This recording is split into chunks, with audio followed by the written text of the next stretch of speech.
रामनगर एक बहुत ही सुंदर गांव था जिसकी खूबसूरती की कोई सीमा नहीं थी। उस गांव के मुखिया का नाम मुकेश लाल था, जो बहुत लालची था। मुकेश लाल के गांव में 2 थैले थे। एक गर्मा गर्म समोसों की दुकान थी जहां लोग सुबह सवेरे ही भीड़ लगाते थे और आकर पेट भर समोसे खाते थे।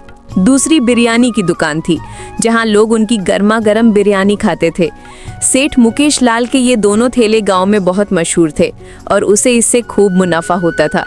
इसी गांव में एक छोटे से घर में रहता था विक्रम, उसकी पत्नी अंजलि।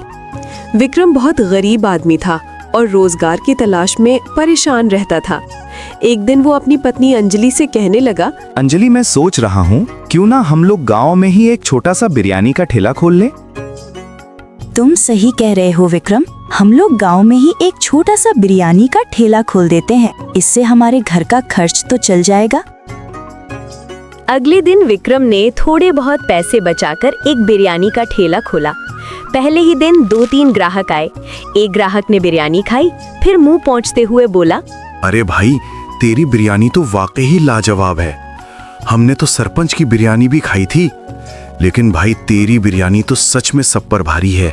तभी दूसरा बोला, अरे भाई, सच में तेरी बिरयानी तो वाकई लाजवाब है। अब तो मैं हर रोज यही खाने आऊंगा। सरपंच के ठेले पर काम करने वाले आदमी ने जब विक्रम का ठेला देखा तो वो भागते हुए सरपंच के पास पहुंच गया। सरपंच जी, गांव में किसी ने बिरयानी का ठेला खोला है। सरपंच की आंखें गुस्से से लाल हो गईं और उन्होंने अपने नौकर को कहा, मेरी इजाजत के बिना गांव में किसने बिरयानी का ठेला खोला है? जाओ उसे मेरे पास लेकर आओ। ओए विक्रम, चल मेरे साथ, सरपंच ने बुलाया है। लेकिन क्यों भाई, मैंने क्या किया है? मुझे सरपंच ने क्यों बुलाया है?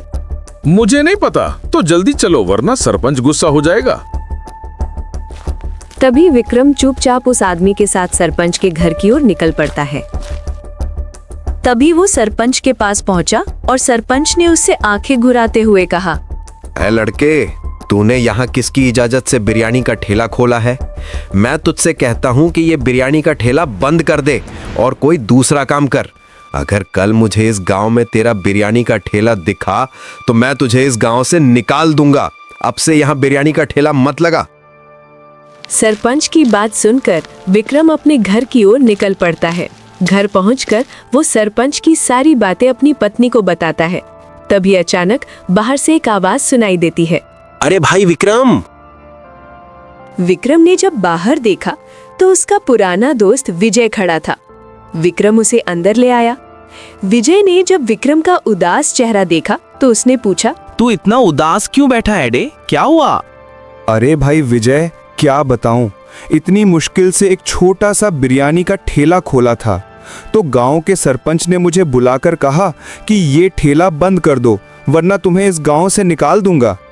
इसलिए मुझे वो ठेला बंद करना पड़ा। अब मैं क्या करूं? मेरे घर का गुजारा कैसे चलेगा? विक्रम की बात सुनकर विजय बोला, अरे भाई, तो परेशान मत हो, मेरे पास एक आइडिया है। इसके लिए हमें सरपंच के पास जाना पड़ेगा। सुबह होते ही वो दोनों सरपंच के घर की ओर निकल पड़े। जैसे ही वे दोनों सरपंच के पास पहुंचे, सरपंच गुस्से में बोला, अरे अब क्या हुआ? तुम फिर क्या लेने आए हो? हम आपको यहाँ एक चुनौती देने आए हैं। आज से 7 दिन बाद हमारे बीच एक मुकाबला होगा, जायका का मुकाबला। इसमें आपके ठेले की बिरयानी और विक्रम के ठेले की बिरयानी का स्वाद देखा जाएगा। हम ये देखना चाहते हैं कि सबसे स्वादिष्ट बिरयानी कौन बनाता है। अगर आप जीतते हैं तो हम दोनों हमेशा के लिए आपके ठेले पर मुफ्त में काम करेंगे, और अगर हम लोग जीतते हैं तो आपका ठेला हमेशा के लिए बंद करना होगा।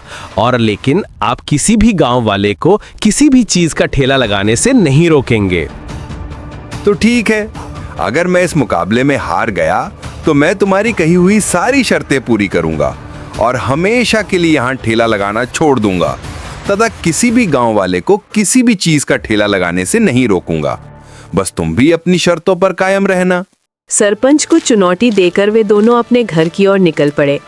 रास्ते में आते हुए विक्रम ने विजय से कहा, विजय, हमने सरपंच से मुकाबला रख लिया है, लेकिन अगर हम ये मुकाबला हार गए तो मेरा क्या होगा? अरे भाई तो चिंता मत कर, ये मुकाबला हम ही जीतेंगे, बस तुम अपने आप पर भरोसा रखो। बातें करते करते वे दोनों घर के सामने पहुंचते हैं। तभी विजय विक्रम से कहता है, तो ठीक है भाई विक्रम, अब मैं अपने घर चलता हूँ। मुकाबले वाले दिन मैं फिर आऊंगा और इस बार मुकाबला हम ही जीतेंगे। सरपंच से जीत हमारी ही होगी। इतनी बातें करते करते विजय वहां से चल दिया। मुकाबले की चिंता में वो इतना डूब गया था कि वो गांव से दूर खुली हवा में एक पेड़ के नीचे जाकर बैठ गया। वह अपने आप से बात करने लगा।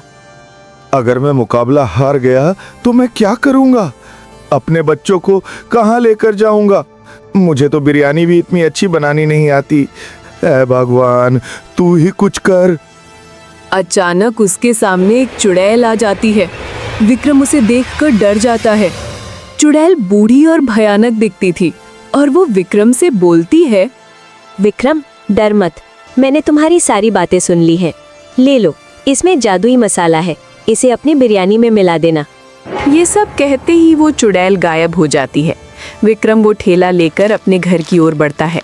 विक्रम जब वो थैली लेकर घर पहुंचा तो उसकी पत्नी थैली देखकर उससे कहने लगी, विक्रम, इस थैली में क्या लाया है तू? अंजलि, इस थैली में जादुई मसाला है जो मुझे जंगल में एक पेड़ के नीचे एक भूतिया चुड़ैल ने दिया था। मैं पेड़ के नीचे बैठा था कि अचानक नीले धुएं के साथ एक चुड़ैल प्रकट हुई। उसने मुझे ये थैली दी और वहां से गायब हो गई। फिर मैं ये थैली लेकर घर आ गया। चलो अब हम बिरयानी बनाकर देखते हैं और उसमें इस मसाले को मिलाकर चेक करते हैं कि बिरयानी मजेदार बनती है या नहीं। तभी विक्रम और उसकी पत्नी जादुई मसाले को बिरयानी में डालकर बिरयानी बनाते हैं। बिरयानी बनते ही वे दोनों बैठकर उसे चखते हैं। तभी विक्रम की पत्नी बिरयानी चखते ही कहती है, अरे विक्रम, ये बिरयानी तो वास्तव में बहुत लाजवाब है। देखो, सरपंच से मुकाबला तुम ही जीतोगे। हाँ, सच में ये बिरयानी तो वाकई बहुत लाजवाब बनी है। वे दोनों जब आपस में बातें कर रहे थे तभी विक्रम का दोस्त विजय भी वहां आ जाता है। वे लोग उसे एक प्लेट बिरयानी दे देते हैं। जैसे ही वो बिरयानी चखता है वो विक्रम से कहता है, अरे भाई विक्रम, ये बिरयानी तो वाकई लाजवाब है। तुमने कहा था कि मुझे इतनी खास बिरयानी बनाना नहीं आती, तो ये इतनी मजेदार कहाँ से बनी? ये बिरयानी इतनी स्वादिष्ट है कि खाने में मजा आ जाए, लेकिन पेट भरता नहीं। ऐसी बिरयानी अगर हम मुकाबले में बनाएं तो मुकाबला हम लोग पक्का जीत जाएंगे। अरे भाई, इसमें मेरी कोई कला नहीं है, इसमें जादुई मसाले का कमाल है। भाई जादुई मसाले का क्या मतलब है? भाई, तेरे जाने के बाद मुकाबले की चिंता में मैं इतना डूब गया, मैं जंगल में एक पेड़ के नीचे बैठ गया। वहां बैठकर मैं मुकाबले के बारे में अपने आप से बात कर रहा था। तभी नीले धुएं के साथ एक चुड़ैल प्रकट हुई। जैसे ही उसने मुझे देखा, उसने कहा, बेटा, मैंने तुम्हारी सारी बातें सुन ली हैं। और उसने मुझे एक थैली दी जिसमें यह जादुई मसाला था। घर आकर जब मैंने बिरयानी बनाई और उस मसाले को उसमें डाला तो बिरयानी वाकई लाजवाब बन गई। अब मुझे यही चिंता सताने लगी है कि मैं सब लोगों के सामने इस मसाले को बिरयानी में कैसे डालूंगा। विक्रम की बातें सुनकर विजय बोला, बड़े भाई चिंता मत कर, मेरे पास एक आइडिया है। मुकाबले वाले दिन जब तू बिरयानी के लिए मसाले लेकर जाएगा तो इसे भी उन मसालों के डिब्बे में डाल दे। वहां जाकर उन मसालों के साथ इसे भी बिरयानी में डाल दे। इस तरह तू मसाले को बिरयानी में मिला लेगा और किसी को शक भी नहीं होगा। अरे वाह भाई, तेरा आइडिया तो बहुत बढ़िया है। मैं मुकाबले वाले दिन ऐसा ही करूंगा। मुकाबले वाले दिन गांव के सब लोग एक बरगद के पेड़ के नीचे इकट्ठे हो गए। एक तरफ सरपंच और उसके आदमी खड़े होकर बिरयानी बना रहे थे और दूसरी तरफ विक्रम और उसका दोस्त खड़े होकर बिरयानी बना रहे थे। विक्रम बिरयानी बनाते बनाते एक डिब्बों में रखे मसालों में से ही उस जादुई मसाले को भी उसमें मिला देता है। कुछ देर बाद बिरयानी तैयार हो गई। उन लोगों ने उस बिरयानी को गांव के 2 बुजुर्गों के सामने रख दिया।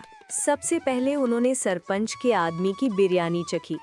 बिरयानी चखने के बाद एक बुजुर्ग ने कहा, हाँ, ये बिरयानी ठीक है। अब विक्रम की बिरयानी लाऊं? तभी वो लोग विक्रम की बिरयानी लेकर आते हैं। विक्रम की बिरयानी चखते ही वो बुजुर्ग बोले, अरे वाह विक्रम, तुम्हारी बिरयानी तो बड़ी लाजवाब है। ऐसी बिरयानी तो मैंने आज तक नहीं खाई। बुजुर्ग की इतनी बात करने के बाद सबकी नजरें बुजुर्ग की तरफ थीं। अब देखना ये था कि ये मुकाबला कौन जीतेगा।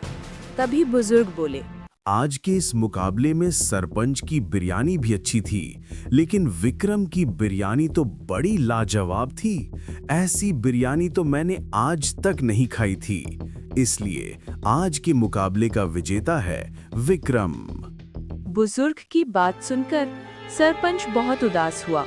सरपंच वहां से जाने ही लगा था कि तभी विक्रम बोला, सरपंच जी, आप उदास मत हो।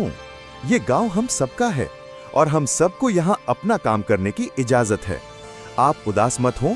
आप कल से यहाँ अपना बिरयानी का ठेला लगा सकते हैं। तो क्या हुआ अगर मैं जीत गया? विक्रम की बात सुनकर सरपंच शर्मिंदा हो गया और बोला, मुझे माफ कर दो विक्रम।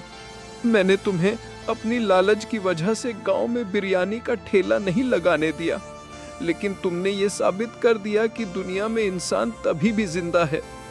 और तुमने जीतने के बावजूद भी मुझे बिरयानी का ठेला लगाने की अनुमति दी। मुझे माफ कर दो विक्रम। सरपंच के लालच में किसी भी गांव वाले को गांव में ठेला लगाने नहीं दिया, लेकिन विक्रम ने मुकाबला जीतकर सरपंच को इंसान होने का सबक सिखाया और गांव में ठेला लगाने की अनुमति दी। इसलिए हमें आपस में मिलजुल कर रहना चाहिए। हमेशा अच्छे इंसान के साथ अच्छा ही होता है। अगर आपको हमारी कहानी पसंद आई हो तो हमारे चैनल को लाइक करें और बेल आइकन दबाना ना भूलें। धन्यवाद।